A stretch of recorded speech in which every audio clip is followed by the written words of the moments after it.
24-yilda ishlab chiqarilgan zo'r holatda Cobalt kelib qoldi. Yangi salondan chiqqan, shunday uyga kelgan. 4 yumshoq yangi balon, gerbli logo qo'yilgan. Aka aytayapti, kovri tashladim, balon qo'ydim deyapti, lekin gaz qo'ya olmadim.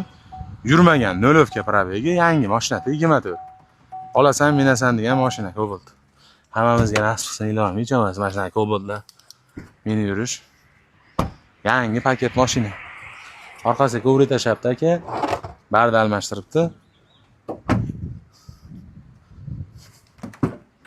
Hali otana turibdi, yana yangi uyda turganiga saqlangan. Laboyni ko'rsatib qo'ying, gerbli laboyni. Mana. Gerbli laboy. 1.5 motori, gidravlik abs, konditsioner hamma yo'q joyida. Narxi keladigan bo'lsa 2024 yurmagan 0 mashina. Narxi $12,700 deyilyapti. Yana bir qator o'zlarining gaplashasizlar. Like bosib obuna bo'lamiz.